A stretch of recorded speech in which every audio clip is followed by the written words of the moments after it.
26/11 मुंबई दहशतवादी हल्ल्याचा मास्टरमाइंड तहूर राणाला 18 दिवसांची कोठडी सुनावण्यात आली आहे. दिल्लीतील पटियाला हाऊस कोर्टानं तहूर राणाला 18 दिवसांची कोठडी सुनावलेली आहे.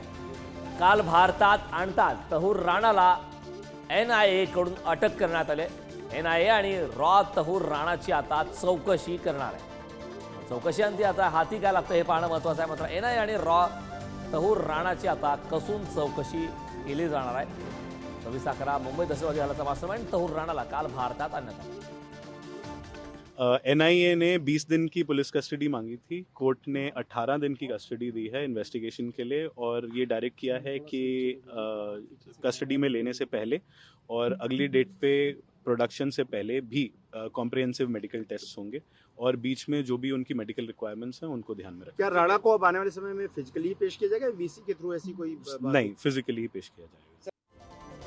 दरम्यान तहूर राणाच्या प्रत्यार्पणावर उपमुख्यमंत्री अजित पवार यांनी काय प्रतिक्रिया दिली पाहूया. उसका मास्टरमाइंड कौन है ये पूछताछ करने की बहुत कोशिश की. अभी ये जो आदमी मिला है वो आने के बाद पता चलेगा कि किसने उसको बताया, क्यों उन्होंने ये किया, उसका कारण क्या था, और वो पता होने के बाद अपने को आगे भी अपनी लाइन ऑफ एक्शन क्या होनी चाहिए, ज़्यादा से ज़्यादा क्या करने के बाद लोग सुरक्षित रहेंगे और सब में खुशहाली रहेगी. ये दरम्यान तहूर राणाला भारतात आणलंय, पण त्याच्या चौकशी आधीच आता पाकिस्तानने मात्र हात झटकण्यास सुरुवात केली. पाकिस्तानने राणासोबत काहीही संबंध नसल्याचं स्पष्ट केलंय.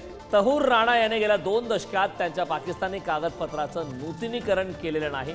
आमचा त्याच्याशी काहीही संबंध नाही. तो आता कॅनेडियन नागरिक आहे असं पाकिस्ताननं म्हटलं. And as far as our record indicates, he did not even apply for renewal of his Pakistani origin documents for the last 2 decades. I reiterate position, we will give further updates in due course.